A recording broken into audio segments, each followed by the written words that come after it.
Damn, why they cut the music?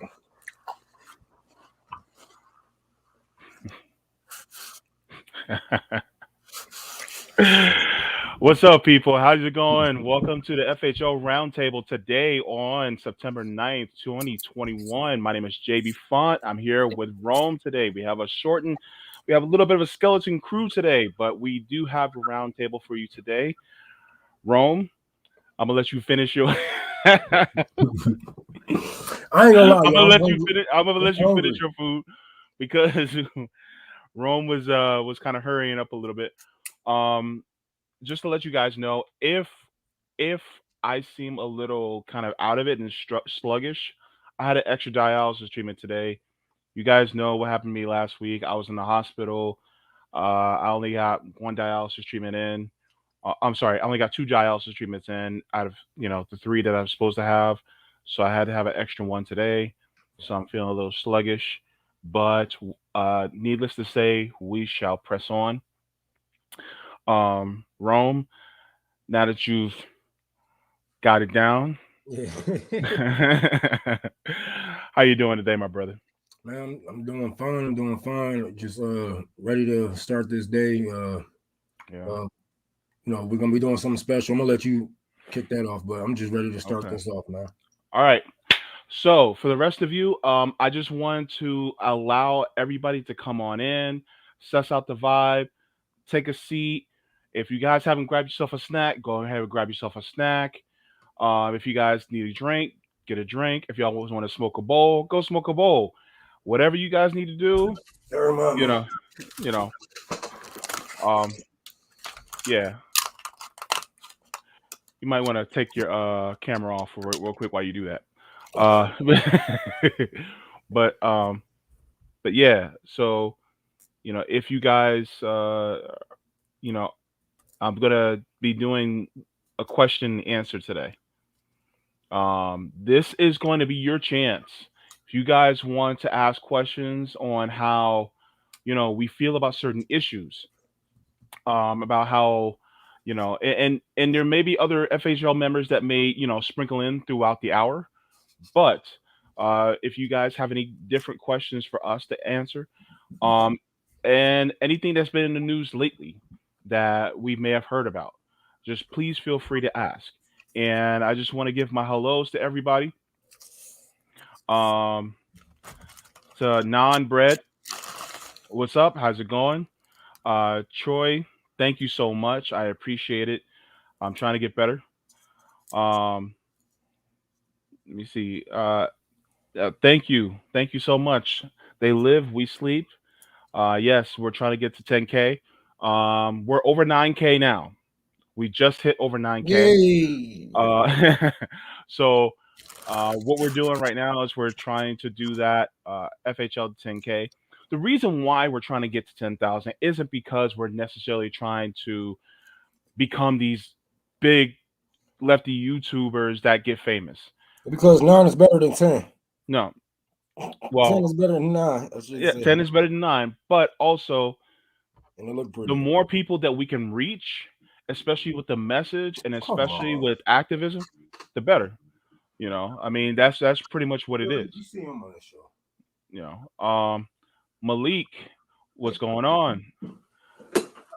Um, oh, great. You know, do that thing. Troy, thank you so much. Lone Star Indie, hello. How's it going? Uh, Y'all better start getting them questions ready, man. Cause y'all, I mean, y'all be having so much to say during them hmm other times. Won't yeah, really get a chance to yeah, get to everybody. yeah. And So, sometimes you got to throw a super mhm, chat up just to yeah, get a nigga attention. But today yeah. is our day. So Ace Chaotic, a lot of unfortunately because of the way the capitalist system works, a lot of us, we don't necessarily make enough to fund our own, personal lives. So some of us, our jobs, Sellouts. we have to, we have to. Some of us still have to be at work at this time. So some of us aren't able to do that to be on right now. So that's why it's a little bit of a skeleton crew for today. But needless to say, hopefully, as we move on, a few more members will sprinkle in over the hour. Steve Wolbrand, how's it going? Um, yeah, thank you so much. I am feeling a little bit better. I also have another dialysis treatment tomorrow. Tomorrow will be my fourth dialysis treatment for the week, which is going to be exhausting. But hey, it is what it is. At least I'm still alive. Shayar, how's it going? Um, Oh yeah, the Dragon Ball meme. Interesting. I haven't heard this story. Top Seattle children's doctor forced to resign after complaints of racism. Well, that's interesting. Um, Children's doctor. yeah. Wow, you can't trust nobody. That's why a lot of people be like, "Oh, you can trust your doctors and shit." I don't trust none of you. I Yeah. don't trust none of you until I really, especially with my children, with my body, Mhm. my health, mental health. I don't trust none of you. I feel like everybody wants something. You know what I'm saying? Yeah. And this is why this is why I always jump at motherfuckers. Like well, it was my last doctor a couple years ago. Well, back then I was doing my thing. I was prostituting. I used to get a checkup every month. I used Mhm. to get a physical every month, and he used to just hate on me. Like, there's no way you having this much sex. So, like, how do you know? Like, we having conversations that shouldn't even be conversations. Like, bro, why the fuck you hating? I'm not hating. I'm just saying. There's no reason I should see you every month. Yes, it is. Yes, it is. And I'm here because of that fact. You know what? I just get a new doctor. I don't trust none of these motherfuckers. I feel like it's just, especially people who been there for so long, that shit started to become a job to them, and not not something that they Hmm. love. It just become a paycheck. Hmm. Half of That's them niggas interesting. go buy insurance, but the insurance company say anyway. They don't really want to help you, because if they did, they would listen to you when you said, "Hey, these Motrins aren't gonna work. I need some real pills." You know, Yeah. they would have fought the insurance companies to get you what you needed, but that doesn't pay them. Yeah. It doesn't get them the money. Yeah. And they'd be better off if you were sick any fucking way. So I don't trust Yeah. none of these motherfucking humans. Fuck them all. Yeah. Unfortunately, they because of their their history, the trends that they follow, they put a bad taste in your mouth, and so it does take some of that trust away. I mean, it's not like we're in Cuba and they do it just because they do it for they that it's a just a career that they love. Some people go Yeah, into medicine just because they know it makes money. yeah. And so, unfortunately, That's just the American way. We gotta think about how you got to think about the cultures in these different countries and why people do what they do. You know, hmm people have to overcompensate because of the sanctions, because of all the shit that we put on them. So they have to create doctors, lawyers, judges, all these people who high rank, in yeah, jobs. Uh, yeah, but it's something that they have to do because they have to pull their people out. You know what I'm saying? This isn't some capitalist dream that they have been sold. You know what I'm saying? Like, they really have to do this. We do it because we have freedoms and we have grants and we have people that can put us in Harvard and Ivy League schools and shit like that. We get it because it's basically inherited to us. You know what I'm saying? Or it's given to us. We don't got to do shit. We ain't got to hmm do shit. A lot of us really can sit here in front of a computer and make the money that we need to make. So well, yeah, yeah. I mean, not everybody has the privilege that we have, in some way, shape, or form. But at the same time, we also are cognizant that there's an inequality within this country, even for those of us who were born here and we live here. So yeah, yeah, I see exactly what you mean. I'm gonna move back to the chat, and I think you're gonna get this, Rome. I think you're gonna like this. Captain Obvious said, "Wasn't hitting 9,000 a meme like 10 years ago?" yeah, I see you said something about Dragon Ball, but I remember that. I remember that when all Yeah, the Dragon Ball pages on Facebook and whatnot was hitting 9K. Everybody's like, yeah, "We're 9K." yeah, yeah, yeah. I kind of missed Um, the mark with that yeah. one. Uh, Whipple Dingle Weeble Weedle Puffin. I'm sorry. I'm not even high and I'm laughing Yeah, at missed a this. piece of work. Any thoughts on the 9/11 Commission report declassification? I suspect any release of redacted information is planned and on schedule. I suspect the entire report is a long-term fabrication for war. You know what? Here's the thing. Um, it's all. I don't want to get into conspiracy theories, but but I think it was one. I think was it one congressperson or somebody in power said, "Never let a good crisis, go to waste." Yep. So Even if it wasn't planned, even if Bush didn't do it himself, or not Bush, insurance companies, because those are the ones who's going to be benefiting the most. Insurance companies and building people that own land down there in New York. Those are the ones who's going to benefit from this. yeah. But let's just say they did plan this. Nobody took out insurance money. Nobody did this. Nobody did that. They still use it to sell the war.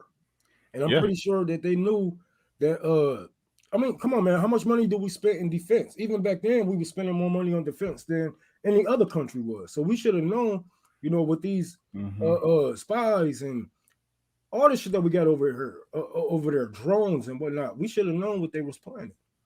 Because we know. I'm gonna tell y'all right now, like, the American government will kill you. Like, yes, the American government will kill you for for gain, for money, for to put fear in other Americans or to put fear into other countries to show that, hey, look, we don't give a fuck about these niggas. Y'all can go too. But I personally feel like they all knew, but they did nothing to stop it, I should say. And yeah, that's about it to me. But yeah. Yep. Trump used Trump used the 9/11 benefits. A lot of them motherfuckers did. Yeah. There's always I you know what, I think that one of the things that I think the government is always guilty of oh my god, what's the word I want to use? See, I told you my brain just goes foggy. But it's neglect. They'll know of something impending that's going to happen, and then they'll neglect. Look at this pandemic right now. Yep. These guys knew, and even it was planned years ago for us to have a stockpile of the things that we need just in case a pandemic happens. And they neglected.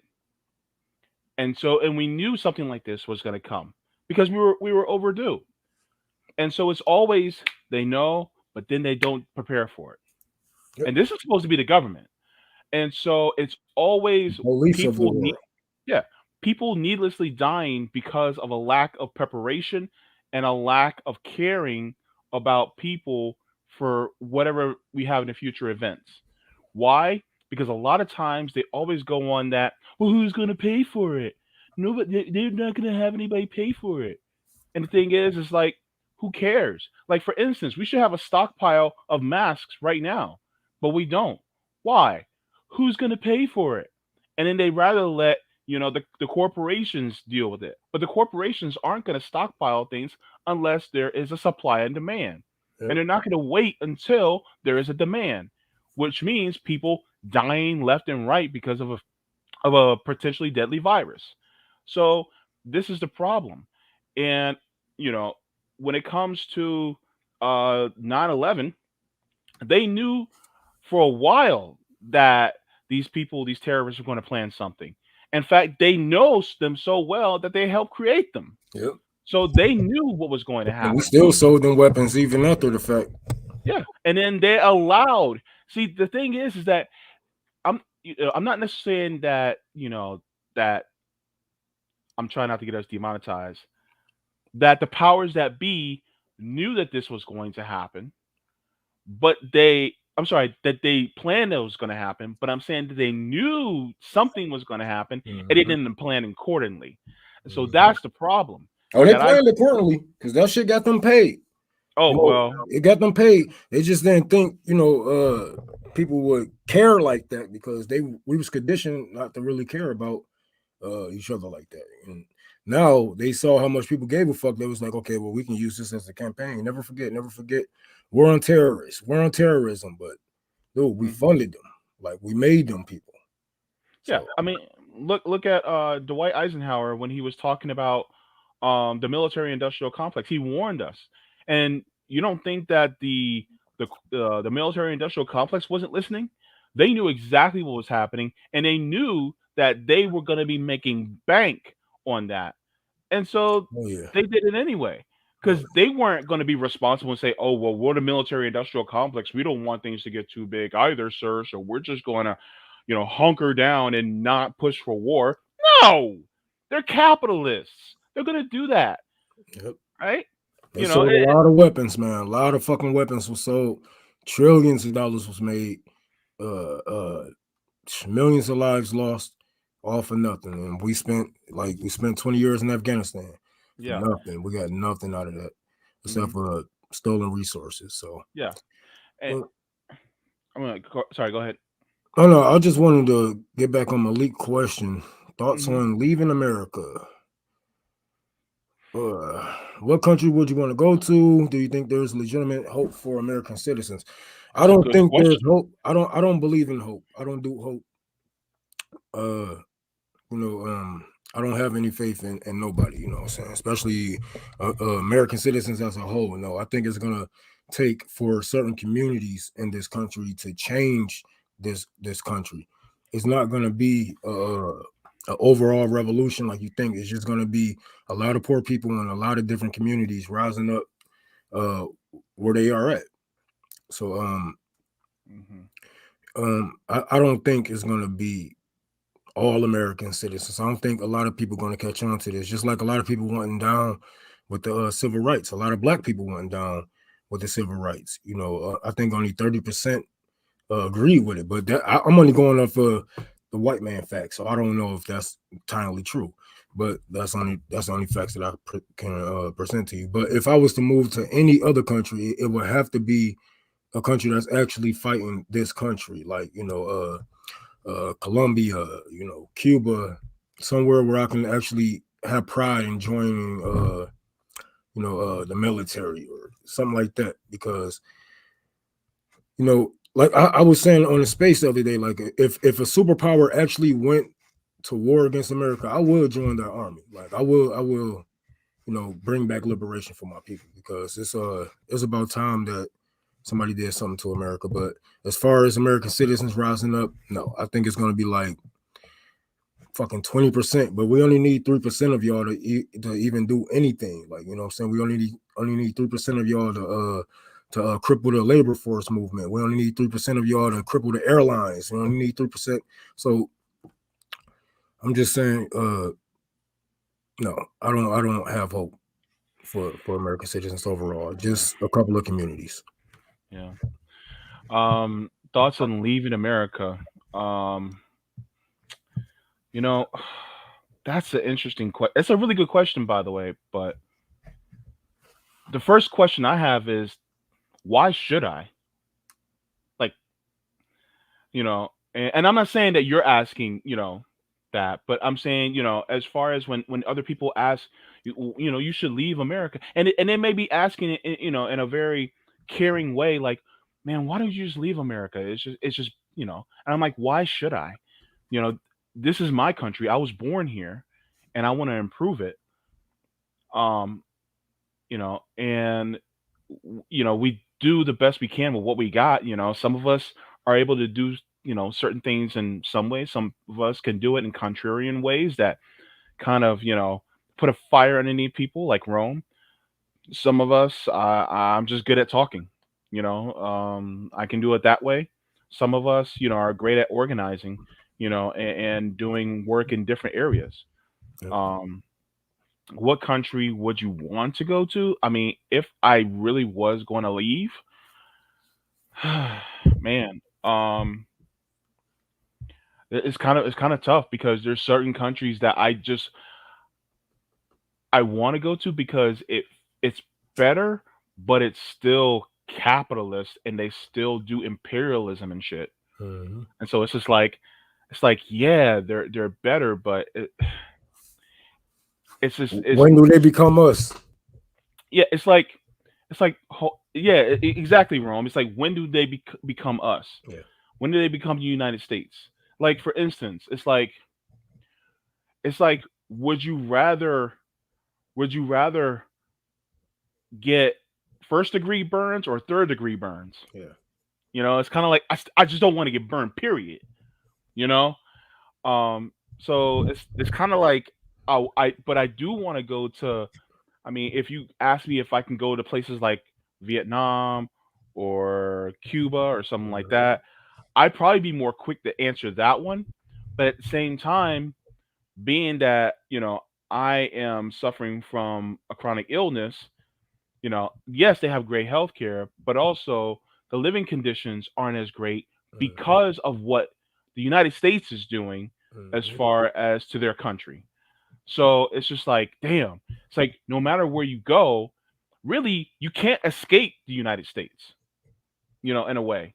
Yeah. So, you know, That's how they do it. And that's why I say, I'm not. I won't leave the country because some white fucking racist said, "Hey, leave the country if you don't like it." You know what I'm saying? No, I will yeah. leave on my own accord. I want to leave if what I'm saying we actually get somebody that's gonna really fight against America, and I mean fight against this government and Hmm. and and in all ways. You know what I'm saying? Like, Yeah. 'cause I'm pretty sure they're gonna be looking for people that's uh, Yeah. gonna spy and whatever the fuck.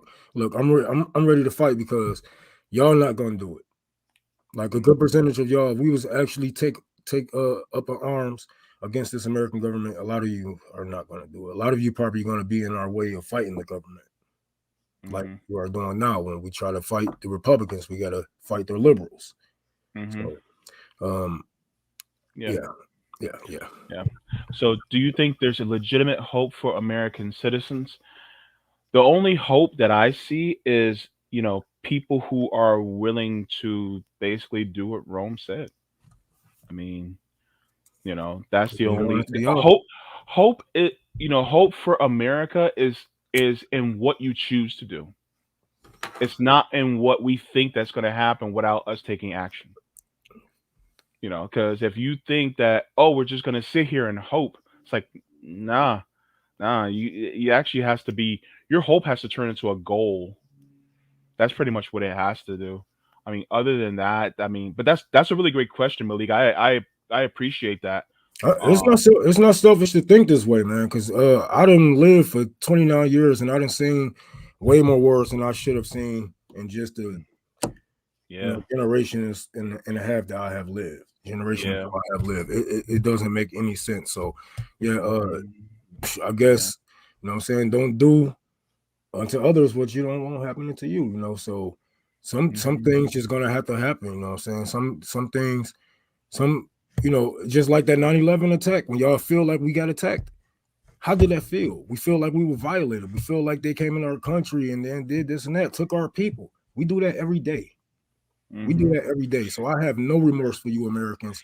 I have no remorse because I keep trying to educate you people. I keep trying to educate you people on paying taxes, on how you fund a genocide, or how do you put these people on power? How do you keep these people out of power? So no, I have no remorse because at a certain point, I think you motherfuckers are just um how can I say this? Kinky. I think you like me verbally spanking you. I think you like me saying this shit over and over and over and over. So no. America need to go to war, and if they're gonna put anybody, if we're gonna put anybody up in that motherfucker, we're gonna put our politicians up there first. hmm, No more poors fighting the wars. We're gonna let them politicians, the ones who voted for it, we're gonna get them an AK and let them fight this war. That if it ever happens in American soil, which I doubt it because we spent over $700 billion on defense, but we spend all that money on defense and they still got through it somehow. But hey, hmm, it is what it is. Stop being kinky and I won't wish, you know what I'm saying? I won't wish death on America. Simple as that. Mm. All y'all got to do is change the way it is, change the way they govern. You know what I'm saying? Be Mhm. strong about the people. Be strong about this shit. I mean, you act like you don't have. Do you have kids? Mhm. You don't think this shit is gonna come around? I mean, honestly, think about the destruction that we have made. We have brought this world. Now think about us going out into the real world outside of this country. And why do everybody hate Americans? Oh, they hate me because I'm black. They hate me because I'm white. They hate me because I'm from. No, no, no. They hate you because you are American. Your tax dollars funded genocide. Your tax dollars then funded all their destruction. All of their destruction. Everywhere you look around, it's America's destruction. They done took their oil, the resources. So yeah, I have no remorse for you people after a certain point. Mhm. Um. I'm not American. I'm not American. mm. So, um, my comma Angela. Hi. What would you like your white allies to do to help this fight? Um. That's also a really good question. One of the things that uh, white allies are integral in doing is basically calling out racism and being anti-racist. That's one. Another thing is white allies who are, anti-capitalist, because that's what all this starts off with is capitalism, is to fight against it, you know. But the thing is that it's kind of like I don't want to ruffle any feathers here, but it's like asking somebody who has a good thing going to put themselves in a lower position. Are you willing to do that to help out other people? And a lot of white people will say, well, I've been in poverty my whole life, I'm still in poverty. And yeah, you are, but your poverty is not because you're white. Right. um your poverty is because of the capitalist system. Our poverty is because we're under a capitalist system and we're black. So it's like we have. I was just explaining how they just built how they built the freeways through our neighborhoods when we was getting money back in the 40s. They did they built the first freeway in Detroit called it an urban freeway, Mhm, 1947. In mhm, 1951, they built the freeway through Chicago, even Black Hollywood in LA mhm, drove yeah, freeways through them. mhm, They try to stop us any way they can. They try to look. I yeah, am. I don't know. I don't like this yeah, country, man. And yeah. I want to. I want to. I'm not. An American because I don't let y'all made up borders. You know. Tell me what I am. I'm a human before I'm anything. I'm a communist. That's what the fuck I am. Mhm, yeah. So Fuck your you made know, up border. white allies. The best thing that they can do is to uh assist us in the liberation. Like Affinity would say, assist us. And the thing is that how do you feel about when we say defund the police on the road to abolition? How do you feel about what we say when we say we want reparations? How do you feel when we talk about you know when we talk about racist people who benefit off the system, especially those who are white. And I'm not just talking about white people of European descent. I'm also talking about white people of other different descents too.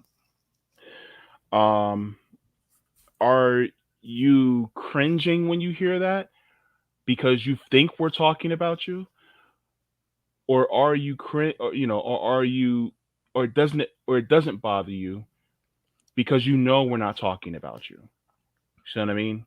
Mhm. Um, there's a lot that has to be, and there's a lot that has to be discussed, and also you gotta learn the history about what we go through, and you know yes, so some of us will You ain't regret. gotta learn the history.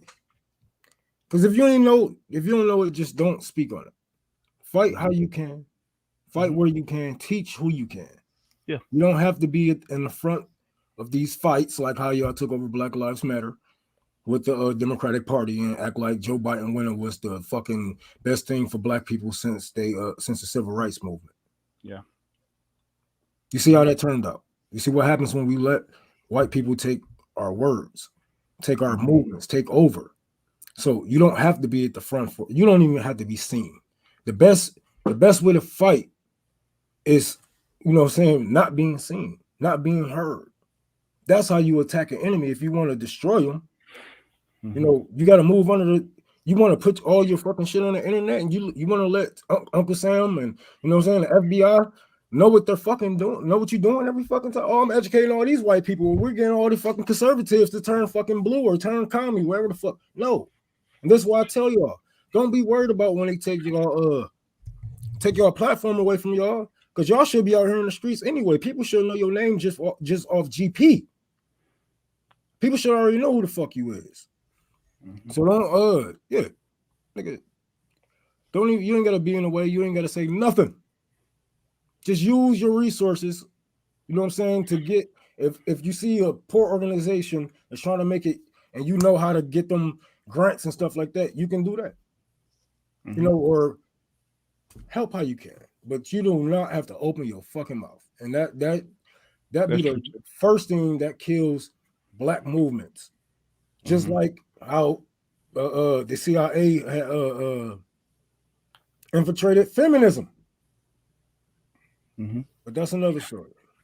Yeah. Yeah. That was a great question, though. Thank you very much for that. No, no, no, no, no. It wasn't that. We only one race. I'm a human. I'm black. I'm a black man. We are a species, my nigga. Mm. We species. It's a species of humans, my nigga. But I'm a black man. But I'm not a. I don't count myself as an American. I don't count myself as an American. Even if I was in Cuba, I wouldn't say I'm a native Cuban. I wouldn't say none of that. Because these are made up words.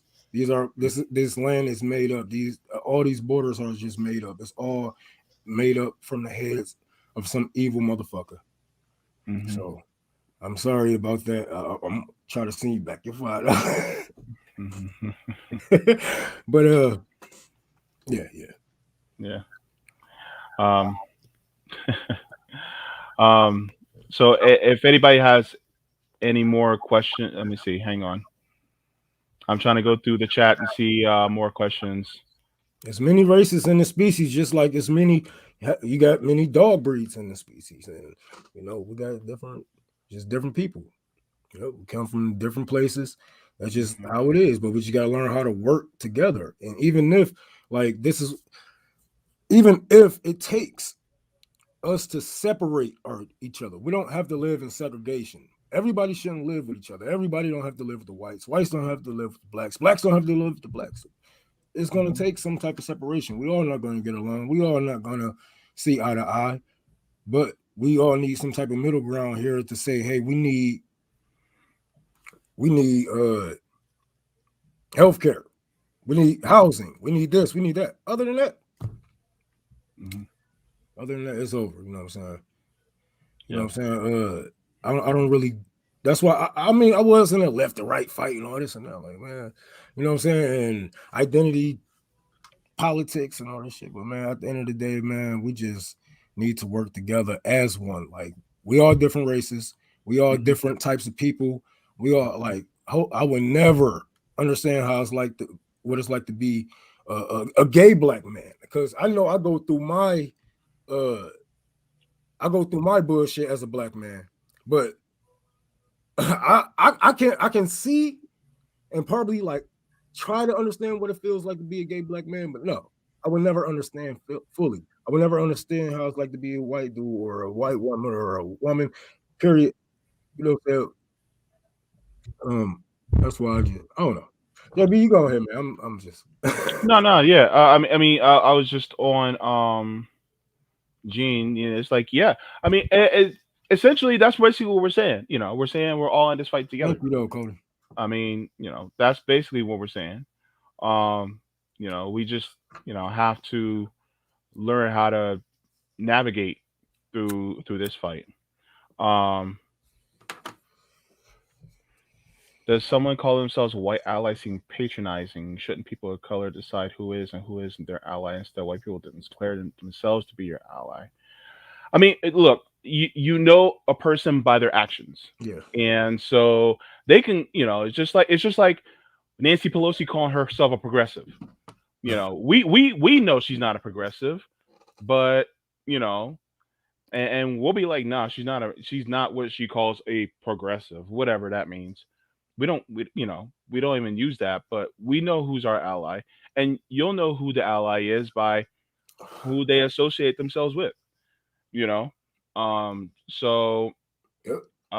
but also some people who truly are allies, they call themselves that too because it's been recognized that they are.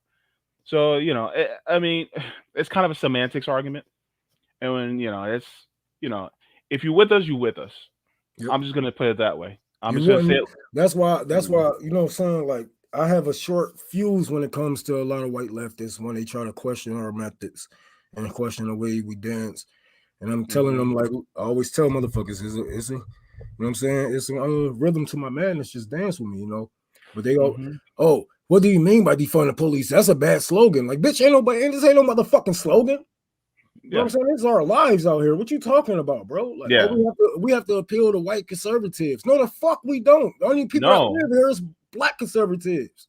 No. We gotta appeal to them motherfuckers. So it's always I always watch them and I'll be like, bro, Mhm. you want to say something? You got something you want to say for real? You know, like, Mhm. because I think you're racist, bro. I'm just gonna say, why do we need the police in our neighborhood? Why are we over policed like that when y'all do just as much crime? Yeah. And stop saying that we make up 50% of the violent crime. No, we are arrested for 50% of violent crimes. We are not motherfucking charged with 50% of the Mhm. crimes. Mhm. And Yeah. black men get held in fucking prison long for a long ass time without even seeing the motherfucking judge, without even talking to a lawyer. Y'all Mhm. don't know what the fuck y'all be talking about. Y'all don't even live here. Mhm. Don't make me snap on you. Because that's I always see these motherfuckers and I side eye you. Like, Mhm. what do you mean? What is your real intentions, man? Mhm. Because if I'm looking at the stats and I see the police is one of the leading causes of death for black men in America, Mhm. and you tell me, oh no, that's not the problem. What is the problem then? Mhm. Yeah. What else could you be? Is you heartless? What's going on with you? Do you not see that the police only solve 2% of their crimes nationally? Are you Mhm. serious? Mhm. And Chris, look, the fact that you have called it out and you did it, I mean, it's cool. But you don't have to beat yourself up over it not being 100% of the time. Sometimes we get points where we get a little nervous, and sometimes it may be a missed opportunity. It's not about how many times you fall; it's about how many times you get back up. You know what I mean? And so you always take it that opportunity, to if somebody needs correction. But the best correction you can ever do is through example. So if you're around those friends and you see people who are of another race and you treat them with respect, even when they're not around, then okay. Then you're teaching them through example, you know. So Yep, yep. but yeah, I mean, a lot of people need to wise up to um what we go through and what we see. Like for instance, That's why I said niggas ain't gotta say shit. You could have just shut the fuck up. And now your mhm. ass canceled. But go ahead, bro. Let me go get this fucking door real quick. I think that's my pocket. Okay, okay. All right. Okay. So thank you everybody for the super chats. Appreciate it. Um, let's see. Let's go back to the chat. You know what? Yep, X. That's actually a good question. I would like to answer that too. I have a question for everybody in the chat. How do you stay determined and not have your hope and anger crushed, only to be replaced with complacency? Gosh, that's the deep question, man. Or person. I'm sorry. I didn't mean to assume your gender. Um, but the anger and that fire in you has to be your tool in order to push forward. Even if there's just one person that's still fighting, that's somebody fighting. And the thing is that every single time you look, there's somebody fighting for something better. Every single time. Um, and you try to observe that person and see what they're doing, even if it may not be in the exact correct way, they're still doing it. You know, you can always come along and help critique so that they can keep on fighting. You know, so that you're not replaced with complacency or apathy. It's tough. It's easier said than done.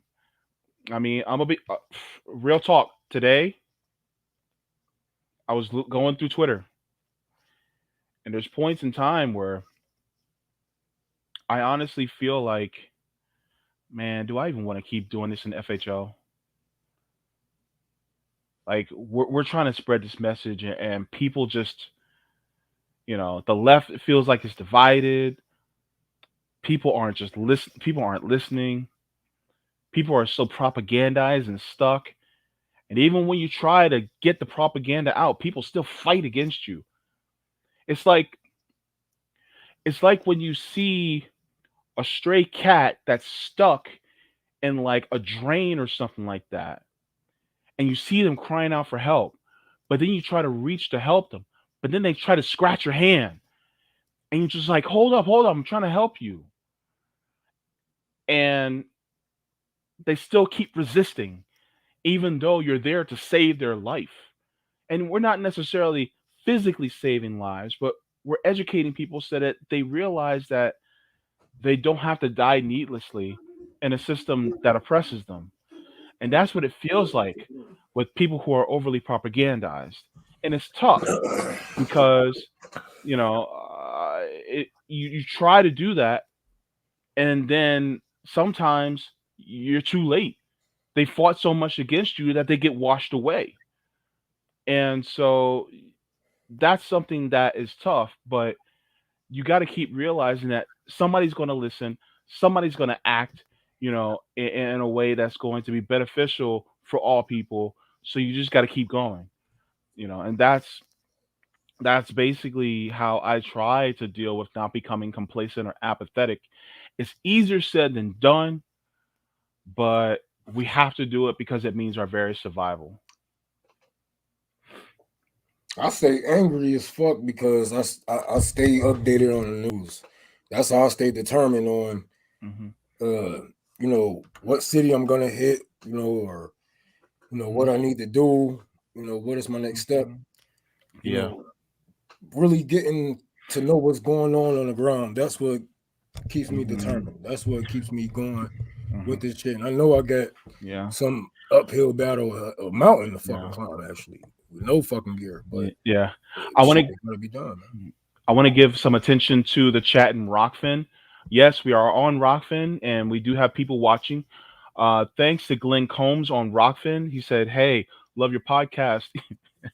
Even fat old white guys like me love hearing the truth. I may be a minority in my demographic." No, Glenn, thank you so much. We appreciate the love, and thank you so much for tuning in. And I appreciate everybody that's watching on Rockfin as well. Twitch, shout out to all of you guys and anybody that's watching on Twitter or Facebook. Um, Let me see. Um, Troy, let me see. It's true. Let me see. He can. He's talking about you, Rome. He can Right. clothesline you with facts and clear I think diction. we'll talk about Hector. Not all those entitled trust fund brats were always nipping at his ankles. Uh, I don't feel them. I try to kick them off from here to there. They get irritating a little bit, but I don't feel them, man. You just got to keep it moving. There's a lot of people that want to see you fail, but there's more people that want to see you make it. So, Rome, it's kinda good. I told you this before, but I'm gonna tell you this on live because I want this to be on the record. And I'm gonna speak for all the people, all the 129 people that's watching right now. I'm gonna speak for them. Thank you so much for everything that you do because you've proven that you know actions speak louder than words, and through your actions, you have helped people and woke awaken people to what we should be doing as far as letting people know that they deserve a much better life, that our kids, grandkids, nieces, nephews, moms, aunties, dads, uncles, aunts, people in our lives that we love, they deserve better. And the only way that they can do better and have better is if we fight for it. So I just want to thank you for that. And shit, man. Y'all niggas the ones that motivate me. I mean, so I appreciate it, man. You know, uh, but I ain't perfect, man. I'm just trying to be the best that I can be. I'm just trying to show people around that it doesn't take much to fight. You don't have to be some social justice warrior to, what I'm saying, to do for people. You don't have to be in some type of organization to get the funds for these people. You can just ask, man. And if you are really about this life, if you really about revolution and you're really about the small guy, then people are gonna give you what you need. You know what I'm saying?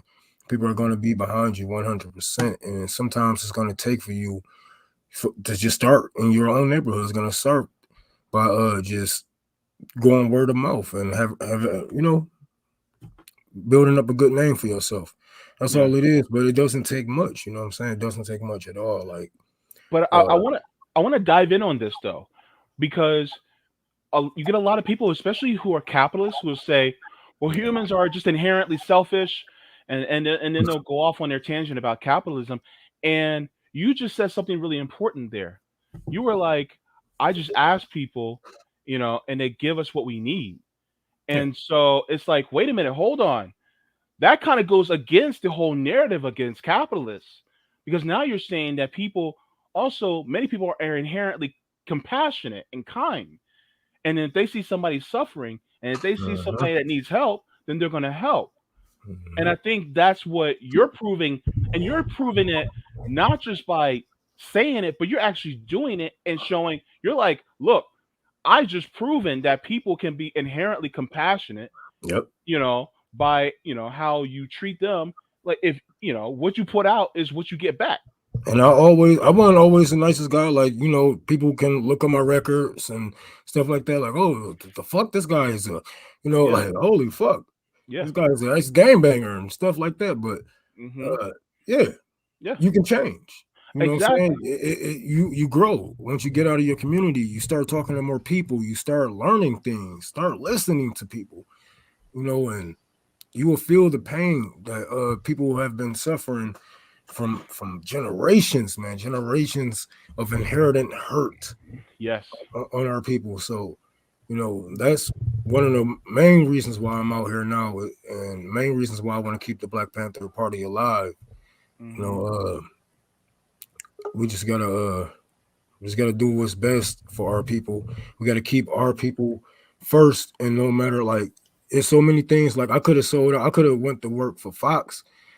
I Hmm. could have worked for it was another news organization that wanted me, but there was some big names out there. I could have been sold out. I could have sold out, but Hmm. I knew that wasn't the right move, Hmm. and my thing is for the people, so I'm gonna stay down here with the people, and I know they're only gonna give me a job like that just to shut me up, just to give me a strip, Yeah. and stop everything that I had planning. So Yeah. Well, Hashtag cancel Rome. Rome's a sellout. Oh, we want to welcome two of our FHO co-hosts, Jackie and Andy. Welcome. We were Turn on your light, Andy. Damn, with your dark ass. You look like you got a Hang on, headache, hang on. boy. yeah. I You was, starting to I look. was. The only reason I'm here is because it kind of like in a parent mode, like somebody left the kids alone at home, right? So just making sure you guys aren't wrecking shit. Well, look, we only can wreck shit if you're here, Andy, because we want you to be our accomplice. We want you to help us. Nice. Thank you, Noli. Love you too. Yeah. I just wanted to welcome you guys. We're Hi, actually Quaker. doing something special today. We're actually doing a Q&A for the entire stream today. And it's actually been getting some really good questions because, as you both know, we got some brilliant people that follow us. So, I mean, hey, they've been coming in with the good questions. So, Okay, but I can mess that up real quick because like I can ask a question right here. Like I can just type one in and then dare you to ignore it. So that's dangerous when I'm on the stream. try me, Jackie. Wow. Try me, Jacqueline. Try Jackie's me. a little sassy today, isn't she? I just used your government name. Did you dare to use my government name? I will fly down to Florida. I'm Go not ahead. afraid. I heard I'll face Southwest the got humidity tickets for on at least sale. 10 minutes. I think it's high as hell. Southwest got tickets on sale. No, shut up. Somebody put some super chats in the chat so that Jackie can get a Southwest ticket first class so she can come down and fly me and teach me a lesson. Wait, Southwest doesn't have classes. This sounds like some domination That's shit. why we're so Hey, look, we are a company. This is an organization, wherever the fuck we are. Jackie, can we get you an Air Afghanistan flight? Oh my gosh. Oh my goodness. Y'all. Oh my goodness. I mean, if y'all want to get me a UAE flight and send me to Dubai, like I'm good with that. Shit, Might not you come got back. good loans in Dubai. It's hot though. They give you a loan. It's hot in Dubai, but from what I understand, like they don't. I think it's like regular desert, not humid desert. That's correct. Well, I live in So- Florida, so that's all I know. Yeah, Florida desert's not the same thing. Florida desert is nasty. Or Florida, not desert. Florida humidity is nasty. Yes. Ooh, look at the super It's the chat. worst. It's the Thank you, worst. Noli D. Mm-hmm. But I still like. Or super sticker. Sorry. I still like Florida better than Cali. Mm-hmm. That's fine. That's perfectly fine. I approve of this message. Yeah. Sorry. Cali is heartbreaking. Every time I go out to Cali, I have a nervous breakdown. Every time I go out to Cali or go out west, I have some type of breakdowns. Like it really hurts my feelings out there. Like I really cannot take it. Like I cannot walk. Like if I ever was to see some of y'all governors and stuff like that, I don't know. Cause I'll be like, I don't know. California's not for everyone. It's perfectly fine. It's for me as long as, as long as the weather holds. It's not holding that well because climate change is really fucking up our no humidity situation. Yeah. But yeah. And it's bad enough y'all don't have water like that. I'm like, oh my god, I made a mistake and drunk some of that tap water. Holy fuck. I would never do that again. But it was South California. Yeah, I live in Southern California. Thank you for the email. I forgot your name on here. So I was asking someone in the chat because before I joined, I was in the chat. Someone said they had a list of mutual aid. They had like a spreadsheet of mutual aids, and I asked them to email it to me, and I just got the email. So thank you. Oh, awesome. First of all, you can spell the whole word, or you can just put CA. We don't use that term. Okay, it's either California or just CA. Just one of the two. And my thought on the recall election is I feel like he should have been recalled from the left, but we're a state of wussies, so he's getting recalled from the right. I initially was just going to ignore it until someone put in a very good reason. And one of the, I think it was a roundtable. I think it was another roundtable that we were doing. Someone put a really good reason in the chat as to why. Oh no, it was on Twitter. Sorry, it was on Twitter. someone posted a really good reason as to why we should go ahead and keep him. And mainly it's because ever since that recall has happened, he's become surprisingly more progressive because he realizes he needs progressives to be able to keep his job. Because Republicans are trying. By the way, I'm talking about the comment Spice Singer said, thoughts on the California recall election. And the recall is of our governor, Newsom. And at first I was like, I don't give a shit if he's recalled or not. Like, because this guy is like passing out fracking permits like it's candy. He's a super villain. This So- nigga had a motherfucker. Go ahead. I'm gonna let you finish. I'm sorry, but he's a super villain. He's a fucking super villain. I wouldn't call him a supervillain. The supervillains are the billionaires. He's a villain though. But as soon as the recall happened, he started cozying up to leftist because he knows he's going to need every Democrat in the state to keep his job. So the things that he's done since the recall has come through have been better. Like, for example, I don't know about other states, but like California has gotten 2 stimuluses that have nothing to do with the federal stimulus. We're just randomly getting $600. And it's because of that. It's because part of it is because the state has made so much money, but it's also because he's pulling a Trump. Like, if I give you money, will you keep me in? Yep. So, I would normally be not okay with that, but knowing what I know about the current state of the U.S., I'm thinking that a lot of Americans could take what they can get at this point, right? Yep.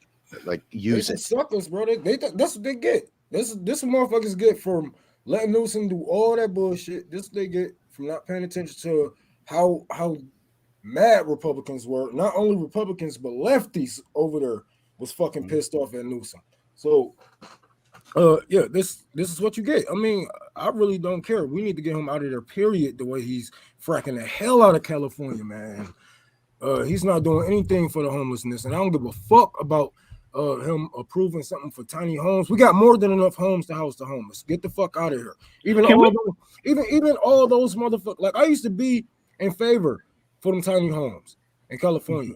Yeah. Holy fuck, y'all got so much land and so many empty mansions out there that y'all can just turn into a fucking home for homeless people, but you don't want them people staying in your fucking neighborhoods, right?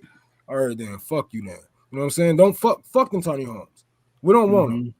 We want the motherfuckers that's built. Fix them up, put our people in them, motherfuckers. We don't need them. It's another scam to give more money to the lumber companies and all these fucking motherfucking Home Depots and Lowe's and all these motherfuckers that's gonna get grants to build them motherfuckers in the first place.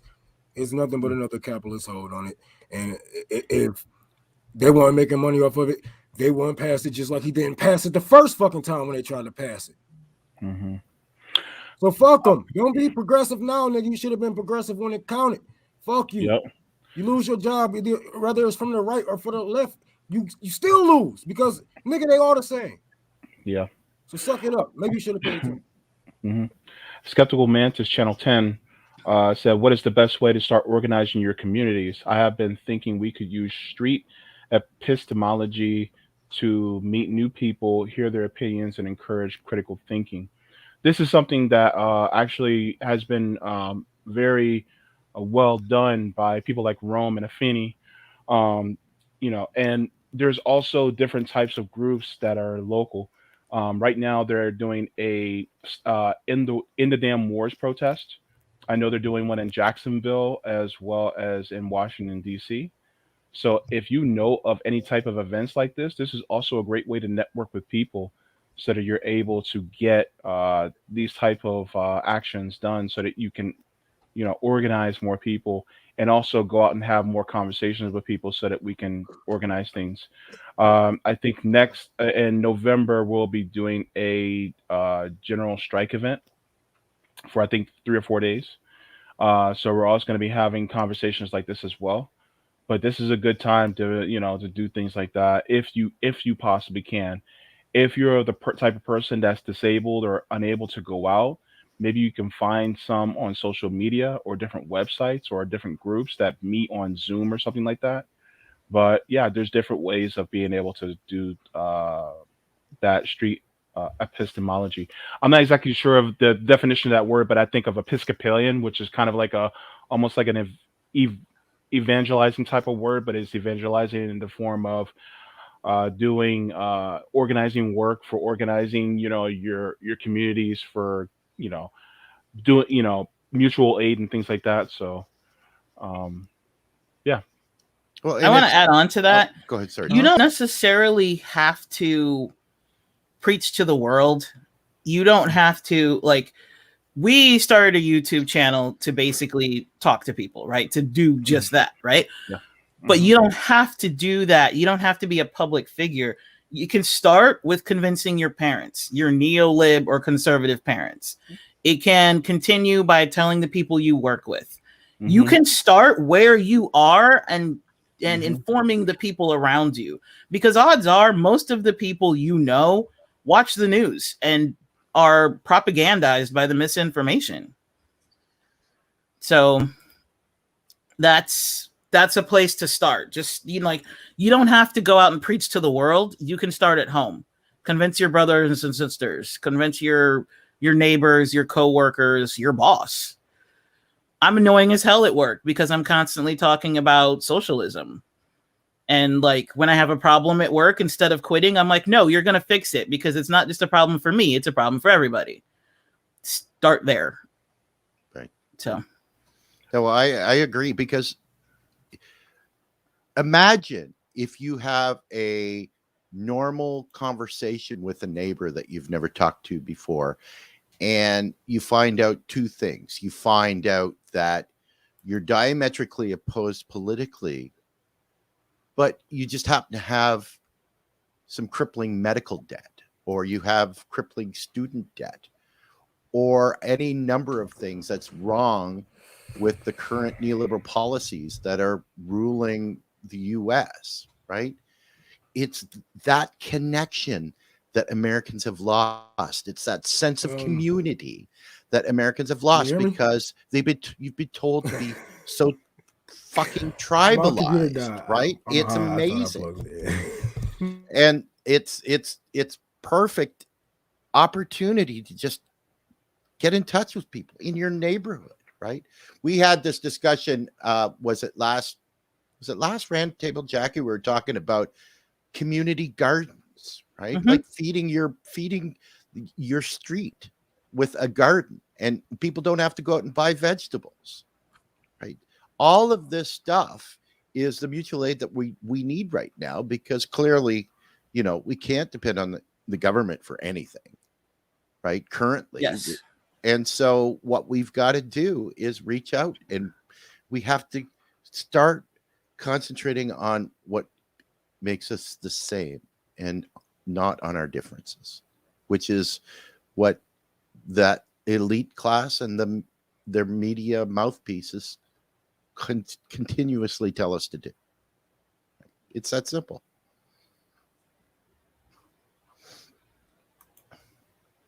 I love that comment. Someone's convinced their Trump-loving neighbor to be open to all these things. That's exactly what I'm talking about. Like, my little sis she's part of an organization called Jet Black Empowerment, and they have a saying called "Each one, reach one, teach one." And it's really simple, but it's also really powerful.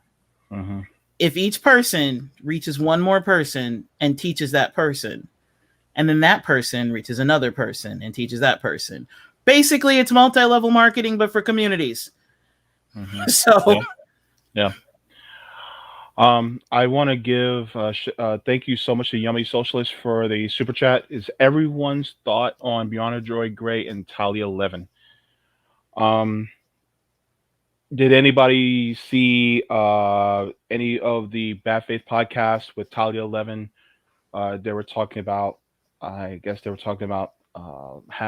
kind of I'm butchering it, but it's kind of like a claim on who is oppressed more. It's kind of like that. It kind of sounds like that. I think I'm butchering the Oppression Olympics? It sounds kind of like an Oppression Olympics.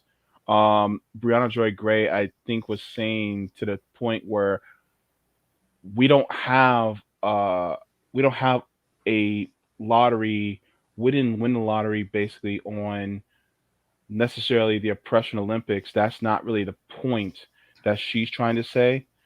I'm not exactly sure, but Talia 11 basically is angry at Brianna Joy Gray uh, for, I guess, following up on a question regarding that. I didn't get to watch it, so I'm giving just a glossed over review of it. But did you guys ever get to see that? Um, Sorry, I didn't. yeah, no. I saw a clip, the clip that Brianna Joy Gray put out on Twitter. That's all I saw. I didn't watch the whole episode. Okay. I don't really want to give too much critique on an episode that I didn't watch because I could give a critique on just the clip, but the thing is that it does not give the entire full context of the entire conversation.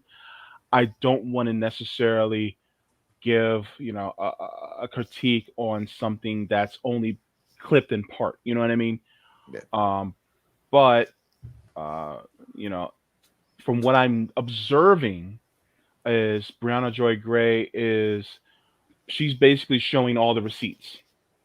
So I just hope that there's a coming together that can happen after this. I hope they don't continue to have bad blood towards each other. That's basically all I have to say about it. How did that start? Because in that clip, like, it was kind of weird. The clip that I saw, it was just Talia going off on Brianna Joy Gray, saying that you should never work with Nazis. And Brianna Joy Gray was like, I'm a black woman. Why do you assume I would work with a Nazi? Like, so that out of context, it was just like weird. That's what happens when them Twitter commies and them Twitter activists get real time with people. And I'm not even discrediting her for whatever the fuck she did. I don't know her really, but yeah, that's some Twitter talk. Oh, you shouldn't work with people that's racist and shit like that. Like, dude. Do you guys want me to play one of the clips? Yeah. Who the hell is you talking about? And who the fuck is you talking to? Okay. All right. So yeah, if you can find it, play it for like a couple of minutes and we'll comment on that. Okay. All right. All right. While you're looking for that, I will go to the comment section. To the comment section. Have a good day. I got it. You got it? Well, that was fast. Yeah. It's not it's more. oppression Olympics. But I'm not trying to make you have a conversation that you don't want to have. I offered you an opportunity to talk about other aspects of the book, and I still am very open to talking about other things about it. I can't help what my personal response was to the book. I think it raises some really interesting questions, but if those are not questions that you want to plumb, I obviously respect that. I will say though that what it seems to me that I have an equal claim to anger and frustration about white supremacy as you do. If not more. Yeah, absolutely. But I won't even say it's more. I won't even necessarily say it's Look more. at her. You acknowledge in your book about the ability to exist as a white person in America, and that, but your whiteness is conditional because you're Jewish and you're obviously in these spaces. Obviously, the legacy of the Holocaust is proximate and unconscionable, and obviously, we also live in a country that's foundational premise was the enslavement of my ancestors. So let's just call it a wash for the sake of this conversation. Sometimes what I feel like, though, Talia, in these conversations is that somehow there is I feel like if I weren't Black, there is some tacit assumption that the reason I'm taking kind of the political approach I'm taking is because I don't care. I'm not saying that you've said this, but I felt this in other contexts, that I don't care enough, or that people who are interested in the kind of things that I'm bringing up are because they don't feel deeply enough about the toxicity and the real harm done by white supremacy. And it's difficult for people to make that allegation about me because I am in fact Black. My mom was born into a country where she didn't have basic civil rights. My mom, who was a relatively young woman, my ancestors were enslaved. I do have ancestors that fought for their freedom in the United Colored Troops. You know, I have the slave papers of the, you know, this is not an abstraction for me. And I know that if I were in the spaces you described, I know that I would see an enormous amount of vitriol directed in my direction because of who I am.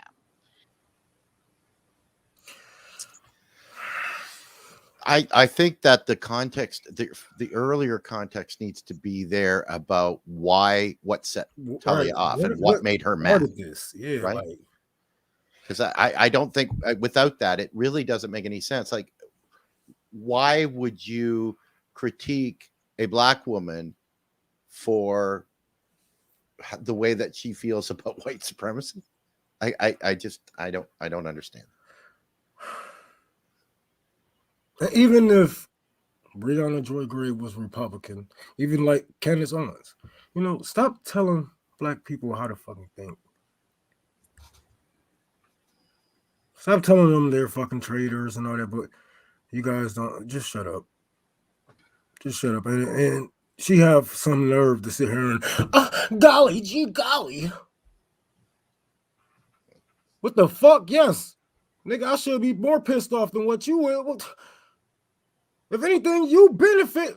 You the reason why we're here, you sitting here right now is because of fucking white supremacy. And you're gonna try to use. Come on, man. Bree too professional for me. I was like, look, mother. Yeah, but Bree didn't just get demonetized like we probably did. So y'all got our back. Somebody got like fucking what? What is it, like fucking $50 for? Bree was a judgmental snob. Let me guess. Oh, Bree made you sad. Bree made you mad. Huh? Because the truth make niggas like you mad. The truth make people like you mad. I have a genuine question, Selu. People Why do you say that Breonna Joy Gray was a judgmental snob? Because from what we just saw, she was not being a snob at all. She was trying, from the clip we just saw, she was trying her absolute best to be as accommodating as possible. So how did she come off as a judgmental snob? Genuine question. I'm just saying, she could have. No. Nobody about to make y'all feel good about what the fuck y'all people did to us. Get the fuck out of here. Ain't no fucking walking around ain't no walking on eggshells, beating around no bushes. It is what it is.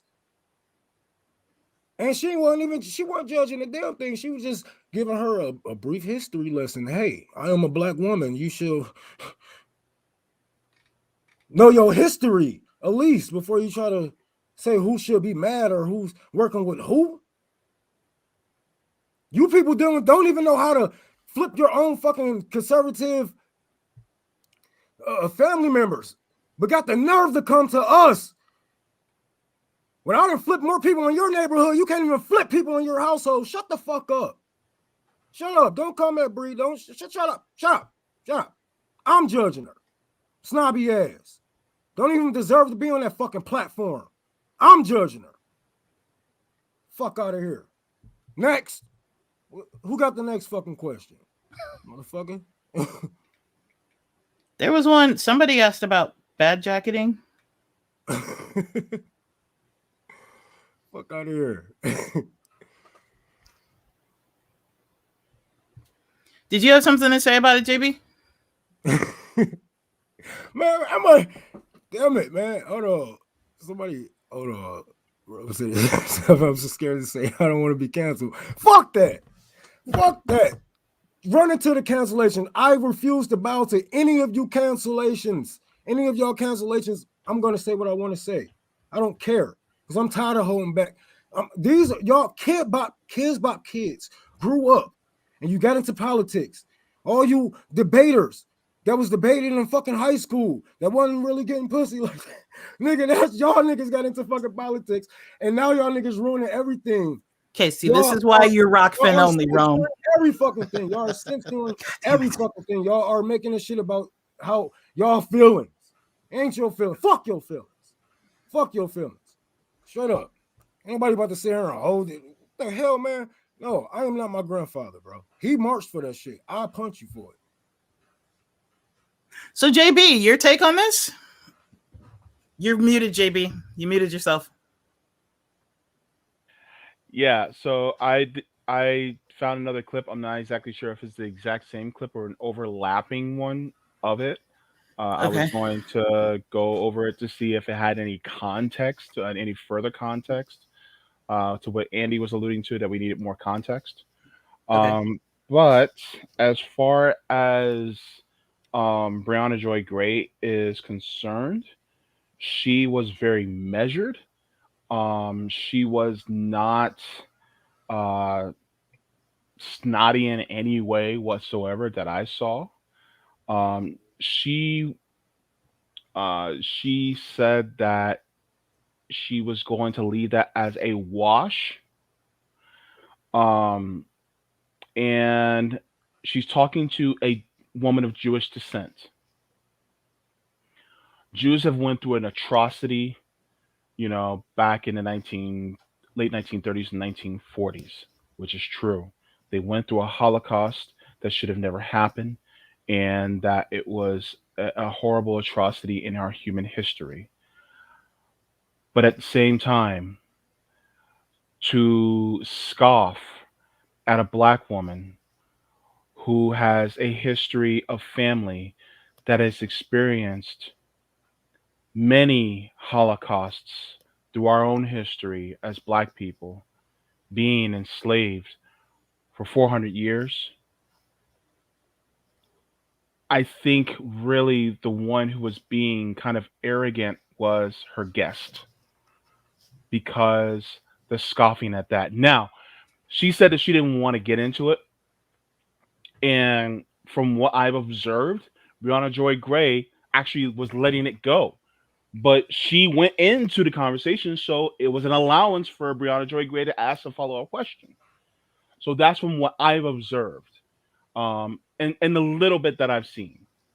So, um, yeah, I don't agree that Brianna Joy Gray was, being, arrogant or anything in that way, shape, or form. So yeah, that's just my thought. I thought she was being a professional, interviewer, Yeah. right? Like Yeah. if this is about whose discrimination is worse, whose experience is worse, they're not. You can't compare them. They're both bad, right? One doesn't take away from the other. Yeah, exactly. Right? It's like, oh, this is mine is more justified because of this and this and this. No, they're equally bad, right? Which I think that voices like ours are trying to portray, that it's bad whoever it happens to, Yeah. right? Mhm. It shouldn't be compared. It's just bad. Let's eliminate it or try to. Yeah.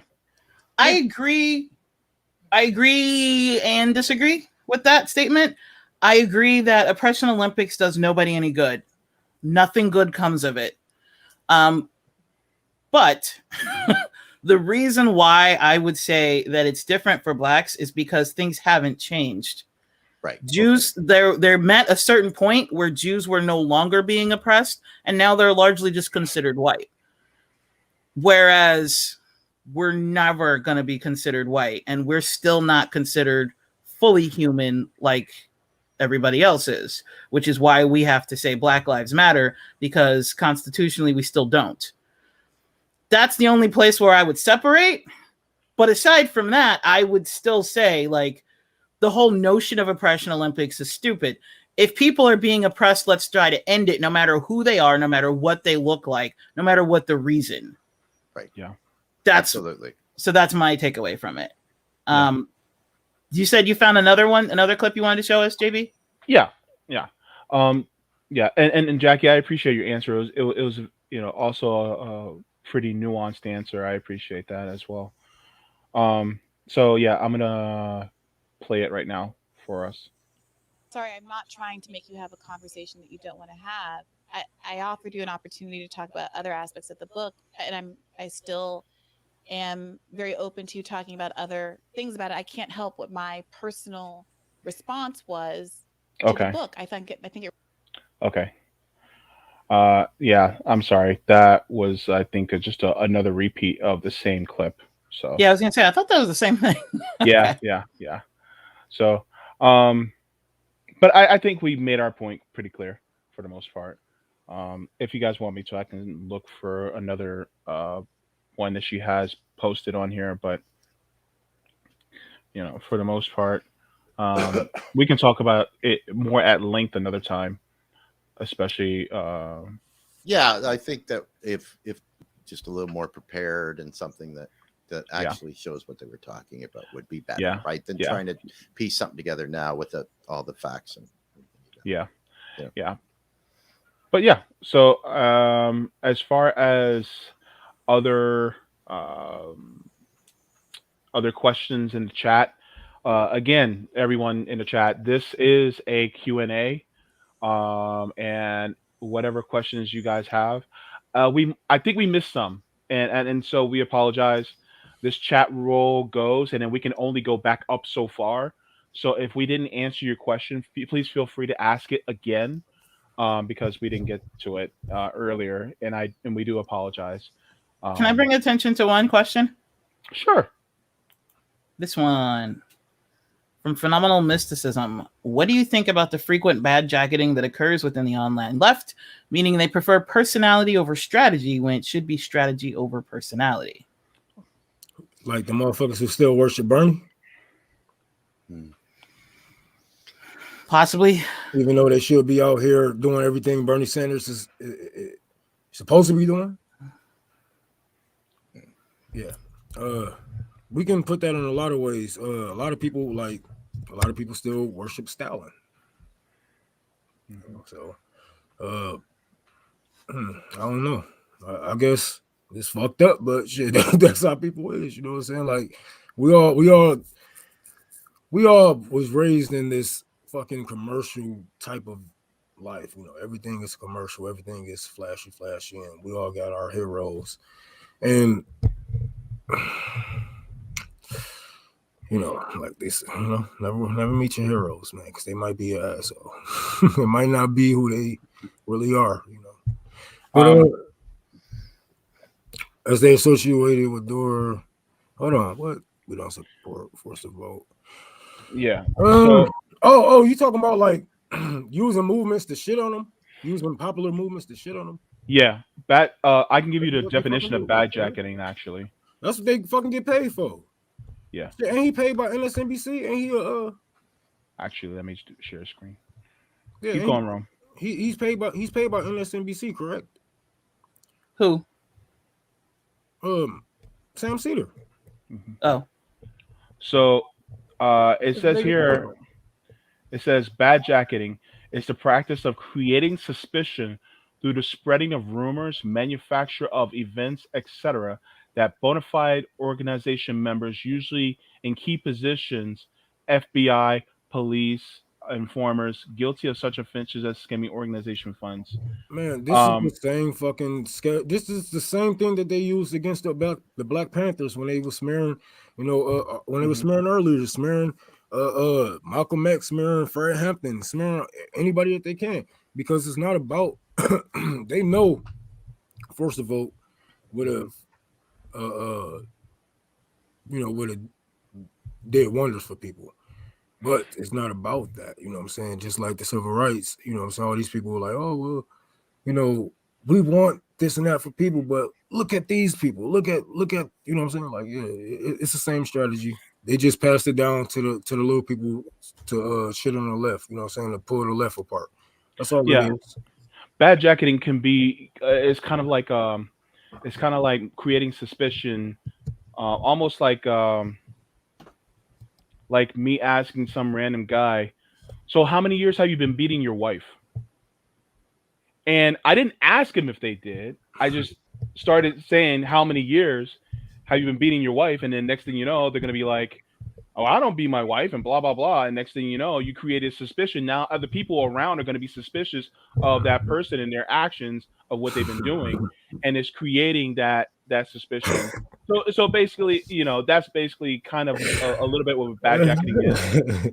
That was kind of an overly simplified example that I gave, but that is also what's happening a lot of times on the left is that they'll say, "Oh well, Jimmy Dore is a secret Nazi, or he's a secret uh, uh, fascist," and they'll say stuff like that when there's actually no validity to it and there's no truth to it, and then they try to get almost like a movement of people to believe it. It's basically a form of propaganda that is being done, and I can see that being done on the left as well. Well, ask Shahid Buttar. Yeah. Right. Like Yep. we did that show yesterday morning, where we called out the bad actors that were in his campaign. Jasper, excuse me, the name. This was Shahid's campaign manager, right? That was basically a DNC plant, and there was a woman that was part of his campaign that accused him of sexual misconduct. And all you needed to do was to look into her past and talk to a few people. And she had a history of doing this. And oh, by the way, she was donating money to Nancy Pelosi. Right? Mm-hmm. This happens all the time. The accusations are on page 1. The retractions are on page 37. Right? Mm-hmm. This is a standard practice, especially in the propagandized United States, right? It's all you have to do is create a seed of doubt in people's minds, and you've accomplished your goal. Mm-hmm. Right. Yeah. Yep. Bad jacketing, like a great example of that is with Force the Vote. People, like, it should have been about how do we get Medicare for all? Mm-hmm. That's what the goal was to get Medicare for all, right? And instead, people made it all about, I don't like Jimmy Dore. Mm-hmm. The fuck does that have to do with Medicare for all? You're basically tanking a policy using a personality. And he had pretty much nothing to do with Force the Vote except for the fact that he supported it. It wasn't even his idea. He just supported it. But people were like, nope, he's attached to it. He's a bad guy. I don't like him. He was mean one time on that one show. Okay, so then how do you suppose we get Medicare for all? Oh, I don't know, but Jimmy Dore is terrible. Like, it's a way of tanking the policies by using a personality, and it's just, it should be easily seen, but it's not. And I personally think that anyone who uses that tactic, they aren't actually a leftist. They don't really have these goals in mind. Their goal is to infiltrate and to dismantle. Well, of course, right? Like that's standard fare, especially in the duopoly system in the US, right? Especially on the DNC. Because it's a horrible party. And I've said the difference between the Republicans and the Democrats are the Republicans will stab you in the chest, Democrats stab you in the back while holding your hand saying they're there. Right? There's two wings of the same bird. Yeah. Right. The people that we saw that came out against the March for Medicare for All, who were they? I don't necessarily have to say their names, but if you're involved in social media at all, in this side of it, in this spectrum, you know who these people are. What's their motivation? Why would they speak ill of something that has the potential to start the ball rolling in a place where we can all agree that the left is unorganized, that we have no leadership, right?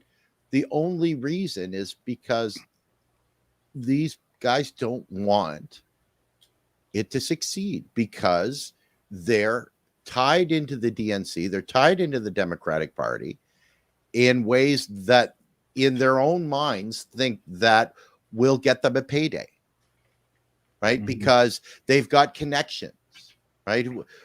I heard stories about Tim Black, who was the reason he was really upset about Nina Turner losing her election was because he believed that he was in line for a position within her whatever.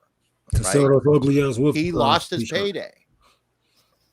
We live in a society where as long as I get mine, I don't give a shit about anybody else. And that's the difference between what we're doing and the elitist class, centrist left that opposes everything we do. Right? Mm-hmm. I want to know if there's a such thing as a central place for leftist activists to support each other. Yeah. Oh yeah. That's in the streets. I mean, we can always grow. We can use our social media platforms to grow, but these are not permanent. They are not permanent, and you should use it to connect with as many people as you can, because you never know who's out there. Like, I was just on some space on Twitter yesterday, and they was doing a roll call of where everybody was from, and we had like 2 people on each state. So, like, you never know who's doing what, who's where. They might be your next door neighbor, or might live a block away from you, but y'all just go separate ways because y'all fighting for 2 different things in this big ass world. But if you come together, y'all can be a force. It's always gonna be the streets. This is what I always say. You know, if you're gonna have a paper trail, keep it on paper. You know, don't let these people know. Don't organize on the computer. Don't have all these secret groups that can get taken away from you. You know, make sure you have everything in writing. Make sure you keep shit a secret, man, because this is how, you know, this is how they fucked over forced to vote. This is how they fucked over you know, defund the police. This is how they fucked over Black Lives Matter, because we really got to start root up. We really got to start root up instead of just coming out of nowhere, trickling down, trying to gather people. You know, we got to get the people as we come up, and then as you know, as we spread our message, they can't stop us because there's already too many of us to even go at us. You know what I'm saying? It's just not a couple of activists online. It's real people in real time on the ground. So there's no such thing as an echo chamber out when you're out in the street, when you're talking to your neighbors. Facts. Right? That's true. Right. Yeah. So to address that question, I just want to say that we had an opportunity to have that very hub. Bernie Slack had literally hundreds of thousands, if not millions of people. And at first he did do the right thing with using his opportunities to raise funds for people who had COVID and other issues. And then once he dropped out of the race entirely, they pretty much just dismantled the Slack. And they could have used that to propel like a general strike, or to do mutual aid, or to be a hub for leftists and activists to continue to support each other, which could have been later organized into a general strike. Like, that could have been a gift from Bernie to us for supporting him, because all of us, like, think about it. He had the most donations of anyone. I have no idea what you're laughing at, Rome. He had the most donations of anyone during the presidential primary, and his were all small dollar donations. If those very people he had access to that were giving money every single month continue to do that, but for a mutual fund, on October 15th, we'd be ready to go. We would have the organization via the Slack. We would have the funds via the same donations that people were giving. Just change it over from, instead of donating to a presidential primary, you're donating to a mutual aid fund. We could have been good to go on a general strike on October 15th. Exactly. So that was an opportunity wasted. Exactly. I just wanted to throw that in there real quick. What the hell are you on, Rome?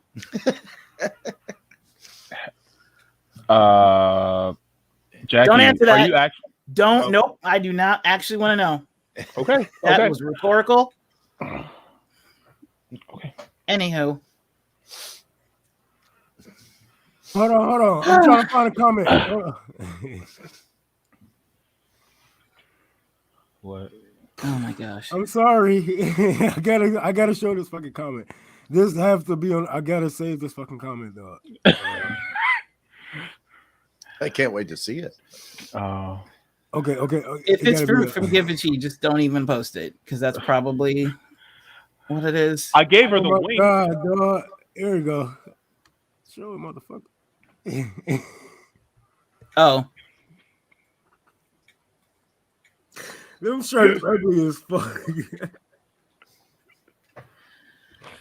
anywho, Troy said that just struck him this Oh, morning. yeah.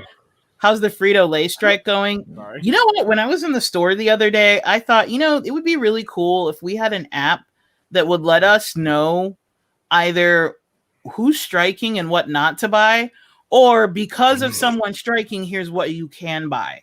Like that would be cool, right? Because I realized that both Frito-Lay and Nabisco were on strike at the same time. So I was like, okay, I'm just not going to buy chips because I don't know who's got what. Yeah. Because you might think you're avoiding Frito-Lay, but you're heading straight for Nabisco. So I was just like, I'm just going to avoid chips this week. So it would be awesome if somebody had an app that was like, these are the brands you can buy because nobody is striking at that company. Yeah. Yeah. I think that would be a great idea because, I mean, if we knew, then we can know who to boycott. Yep. You know? It's a lot of companies out here like you see them at your store, but motherfuckers just don't buy them because they're not name brand, or they're not what you're used to having. But sometimes you're gonna have to make them sacrifices in order for a change to be made. Sometimes you're gonna have to eat, put down your Buttermade and pick up some wrap snacks, motherfucker. So I don't know any of what you just said. I've never heard of either of those, but I just know that because here's the thing, you may think oh, these are just Cheez-Its until you realize little Cheez-Its are owned by Nabisco. Yeah. So, and that's what I mean. There are a lot of brand names that are actually under a bigger brand. For example, if somebody ever goes on strike against Pepsi or Coke, pack it up. You can't buy water. Forget about soda. They also have water. They have a lot of the seltzers. They have half of the chips. Anything that's not owned by Frito-Lay or Nabisco is probably Pepsi or Coke. You're gonna have to go back Pepsi to also owns, or at least they used to. I don't know if they still do, but they the parent company of Pepsi owns KFC, Doritos, Pizza Hut, all of that. So if somebody goes on strike against one of the big companies, there are six or seven big companies that own a third of the things that you consume. That we would need that as a reference. We would need something to be yeah, right. For Givenchy, water exists not for drinking, but to create Dr. Pepper. Yes, because a lot of people don't realize that the droughts that we're having are not because it's not raining enough necessarily. It's because we're allowing corporations to steal the water from the rivers that we get our water from. Mm-hmm. Therefore, those rivers dry up fast because it's not raining enough to replenish that. Yeah. And for the water that we drink and use for showers and such. So basically, capitalism is killing us on all fronts. Yeah.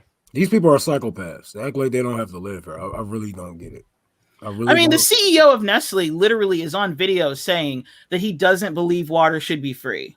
Yeah. Meanwhile, Nestle pays almost nothing to rape our lands of water. Mm-hmm. And then when they don't take the water straight from the rivers that we drink from, they're polluting the water by pipelines like Line 3. Mm-hmm. Throwing that out there. Yeah. I don't drink none of that crap anyway, so when I was little, I saw some documentary of how the military and Coca-Cola is one of the biggest polluters in the world.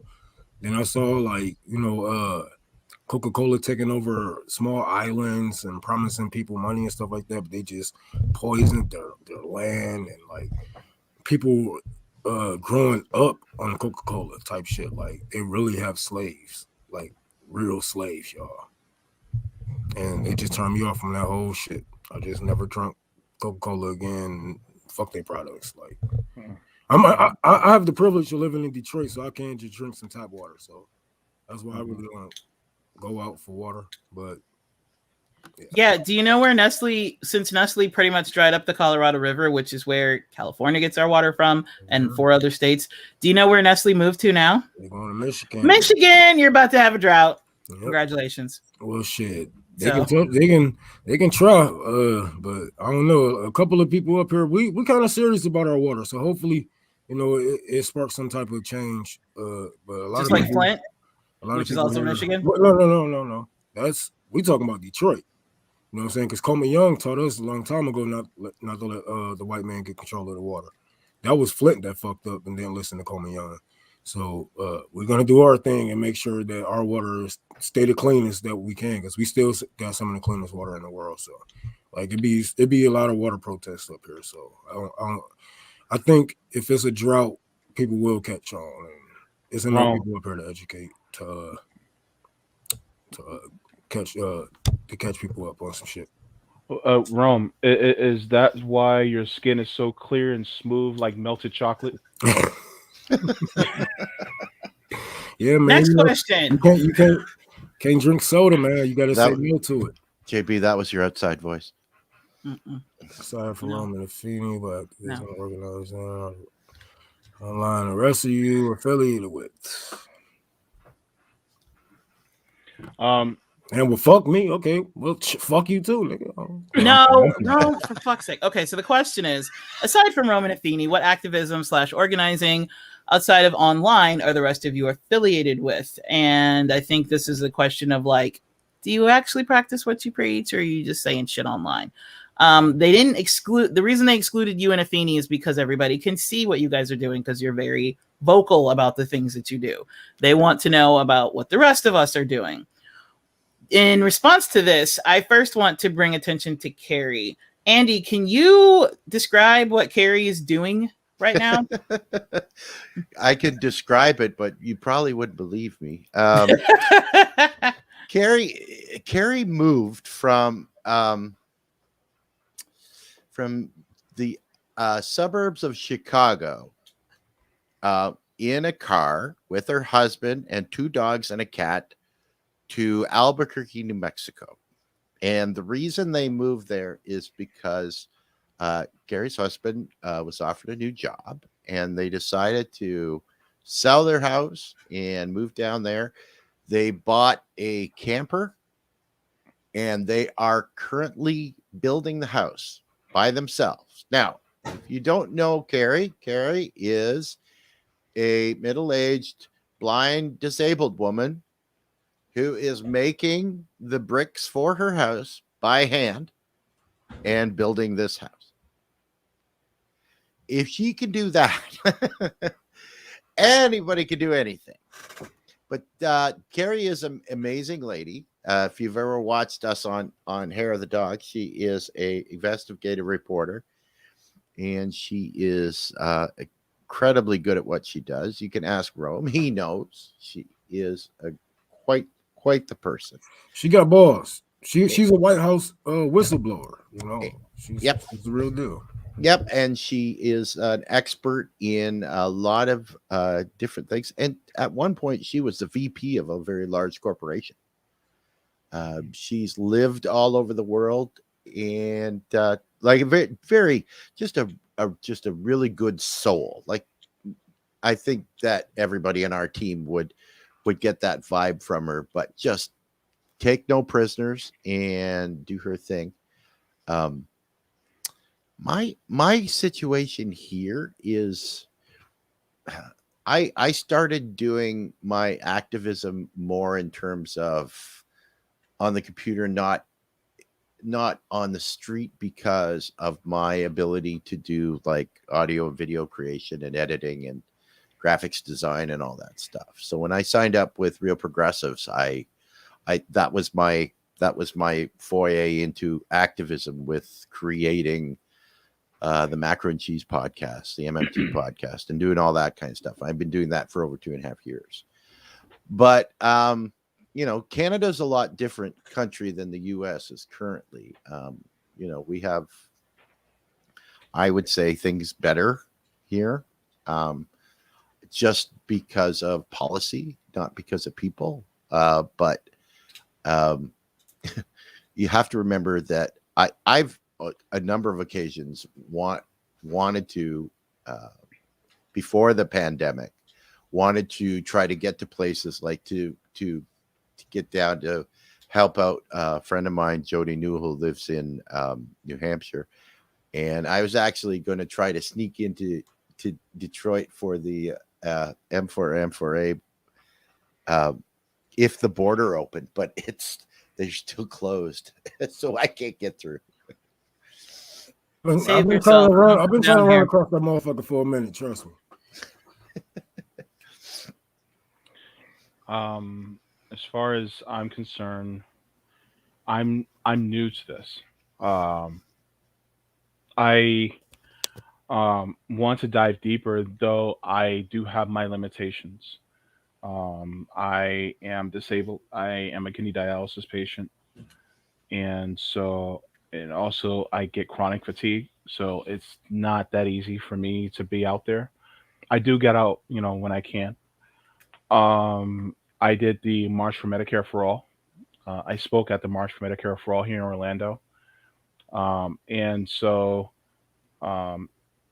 despite though, I'm a baby at doing this, I try to, bring, some attention to mutual aid. I also am wanting to get more activists on my show to spread the word. And so, I mean, there are some feelings of inadequacy when it comes to me because I feel like, I, want to do more, but I'm unable to. Because I look at people like Roman Affini and I see them as superstars in this fight, but they're encouraging me to do more, and I'm doing more in the future. And so, yeah, I was happy to do that march, and I would love to go to the End the Wars March in Jacksonville. Unfortunately, I do not have transportation, so I just can't make it out there. But I was When is it? It is September 11th. The End the Oh, Wars that's March. Saturday. Yeah, Okay. yeah. And it's going. I know there's one in Jacksonville. There's definitely one in Washington D.C. I think there's a couple of other cities that are doing. And so if you're, if you go, I think it's endthewars.org, I think it is. Endthedamnwars.org, I'm sorry. And if you guys go there, then you guys take a look at that. I think you guys will be able to see that they're organizing in various different cities. If you guys can make it out there, then please do. I was on their marathon stream, and I spoke to Magnus Pen Video about In the Damn Wars. And so it's an anti-war movement that they're starting, and I think if they can get enough people, they can gain a lot of ground because this imperialism and wars need to stop. So that's things that I would like to do. It's just I'm limited by my mobility, energy, and also having to do dialysis 3 times a week. So I try to do what I can, though. For me, I practice what I preach. I'm trying to start a union at my job. Everybody I talk to knows exactly where I stand politically. They know the definition of socialist now. They understand what that means. So, like I said, even if you don't have a platform, you can talk to everybody You can, I don't necessarily physically go out and organize things, but when somebody does organize things, one of the things that I do, when it came to the primaries, I put out a message on Facebook like, hey, if you need a ride to go vote for Bernie, hit me up. I'll take you. Things like that. So for me, it's more like the everyday thing, and it educating people. Like I said, in my job, I'm trying to start a union, but when I talk to other people and I hear how their jobs are violating state laws, they're violating labor laws, just educate them and be like, hey, no, push back because that's illegal. Things like that. That's what I do. I don't necessarily get out and do anything big and grand, but I try to deal with the people that I deal with every day. I talk to, because, and that's another thing, like, I live in Orange County, so I deal with Republicans every day. It doesn't bother me, because at the end of the day, we might have the same goals. We just have different ways of going about it.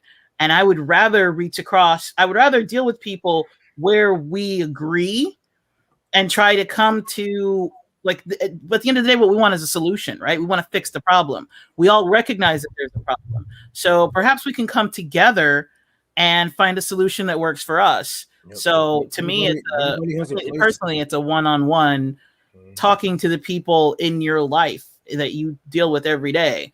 Like, I help my friend do her homework, and she'll be talking about like art history, and I'll be like, you know, that has to, like, this painting is about the French Revolution. And I'll be like, you know, guillotines and pitchforks. Just bring in socialism out of nowhere. So yeah. My activism is basically being annoying to people in real life. But you know what, Jackie? That's where a lot of that shit started from, you know, and you know, that's why it's important for us to have, you know, such an open tent and so many different people that do different things, because, you know, you don't want just a group full of activists. Like, I can't produce. Then what? You know, you got a group full of activists that can't produce, that can't do their own shit, their own shows and stuff like that. So, you know, it's, you know, like even with Carrie, she was in the background for a lot of people. Almost shit. A lot of these lefties that started off came on Carrie's shows before they even took off. You know, she was in the background of a lot of fucking things, but there's, you know, there's room for everyone. Disabled, white, black, tall, short, it doesn't matter. There's room for everyone in a revolution, and everybody can be everybody can be a Fred Hampton leftist. Everybody is damn near in a rainbow collision, you know, so to speak. But we all can do something. We all got our strengths. We all got our weakness. But if we can come together, we can be like, what was that? Megatron? No, not Megatron. What was that? Megazord. Megazord. Megazord. Even though they used to get their ass whooped. Damn, they used to get their ass whooped. Yeah, but I mean, that was before they got the Zeo crystals and they were able to get the Zeo Zords. And, you know, I remember the Green Ranger came and kicked everybody ass for no reason. Oh yeah, Tommy was a bad motherfucker. Man. All right. Thank you, Andy. Time out. I was like, are we really talking about whatever? Rob, when are you in Memphis? Oh, I'm trying to get down to Memphis November 3rd. Soon as I can, November 3rd. If I can't get there November 3rd, we're gonna have to push that shit back to the end of November. But I know I'm trying to get down there November 3rd. I'm trying to give out the shit the next day, and I'm trying to get back home. So yeah. We okay. Back on the so I'm just gonna make you a generic poster. I'm making Rome his poster, by the way. Oh yeah, he made all my posters. Shit. What y'all think make them? I don't. My son edit my TikTok videos. I don't know how to do nothing. Sorry, and I refuse to learn. I'm just dumb and conservative. What? When it comes to technology, I'll be like, man, fuck this. I'm not about to. No, fuck it. I just don't you're a conservative. Okay. Yeah, conservative when it comes to music and technology. I really don't care for it too much. Okay. All right. Cool. I have a question before we wrap up. Human Love Solidarity posted Tuesday, September 21st, International Day of Peace, United Nations 2021. What does that mean? Does that mean that the U.S. is going to stop bombing places? Does that mean that Saudi Arabia is going to stop bombing places? Does that mean Israel is going to stop attacking Gaza? Like, is it just one day of we're not killing each other anymore? And if it is one day, then why can't we do it every day? So what does it mean? Like, does it actually mean anything? Or is it just something that the United Nations threw together to, like, promote themselves? Slavery is still legal. Black people are still the majority in the prison system, and it's still a minority in America somehow. Like, what the fuck? These words don't mean nothing. These are made up words. These are made up feelings.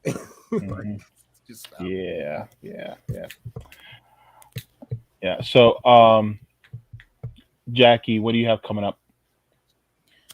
I have Nerdolitics on Monday, 1 p.m. Pacific. Figure out your time zone. And this Monday, we're having a panel. It's going to be fun. Instead of it being just me and Meg, it's going to be a panel.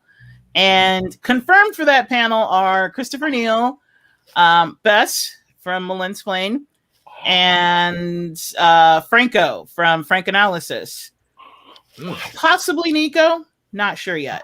But we are going to be discussing, is Batman a cop? Fuck Batman. Ooh. He works in the cop. Yeah. Because there are leftists who love Batman and they're like, no. And then there are leftists who are like, he's totally a fucking cop. So we're going to have that discussion. That's going to be the panel. And it should be fun times. And we're also going to discuss what if episode 5, zombies. Matter of fact, let me get on that motherfucker so I can show you how he used his companies to keep the fucking city poor. Man, come on, man. He got to be buying back stocks. He make over how many billions? He's definitely a billionaire. He owned the fucking water department. Like, come on, man. You're getting billions of dollars, bro. And you can't stop. You know how to stop crime? Stop poverty. Put money towards poverty. But you are fighting fucking crackhead Joker fucking villains, breaking their motherfucking face. Like, bro, come on, man. I don't like. I mean, tune in on Monday for that discussion, bro. Superman, because fuck Superman. Other people have to go. Fuck Superman altogether. Well, y'all go ahead, do y'all. Okay. Andy, so I can't top that. I'm sorry. Please. Okay. All right. I'll try. Carrie and I are back in earnest now after a little hiatus. We had a little time off. We're calling last week our mental health week to get some energy charged back up. We were back on Wednesday. We've got a show in the morning. Things are looking good. Carrie is making some good progress on her place. So I'm going to try to get her to take some shots of this place, right? Because I won't offer anything else except just this one quick story. Carrie started practicing making these bricks and making a structure out of these bricks by making a shed, basically, right? So she would build a wall and the wind would blow it over, right? And then she tried building it again and supporting it, and the wind blew it over. So the third time, she actually had somebody help her brace it. And so the name of this shed is Swamp Castle. So I am going to attempt to get Carrie to take some pictures of her progress so that we can see how she's doing. Okay, perfect. So this Sunday, I will be having Sharif Scruggs on from March for Medicare for All. He will be on. We'll be discussing healthcare. Also, just want to give everybody's attention to a General Strike Summit we're going to be having on November 12th to the 14th on Fred Hampton Leftist Network.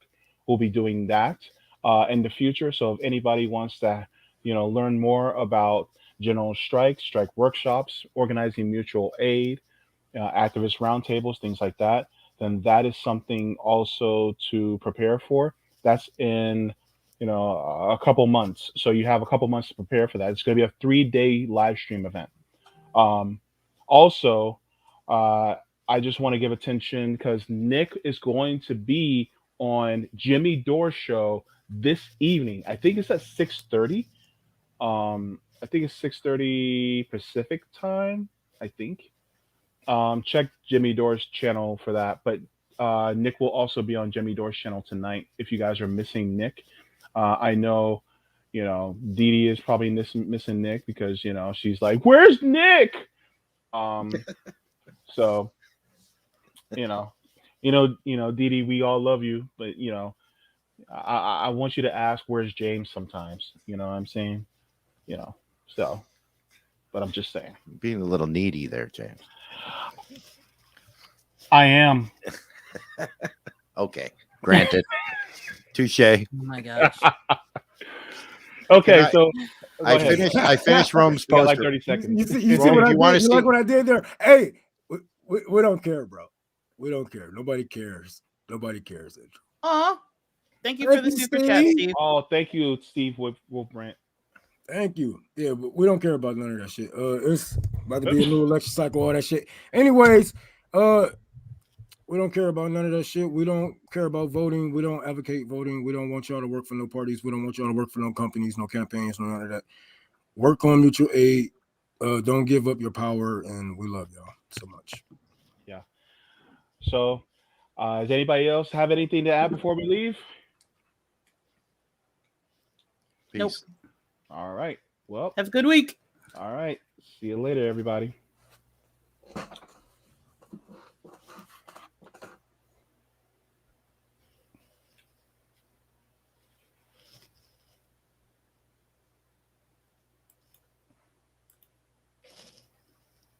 I didn't do that.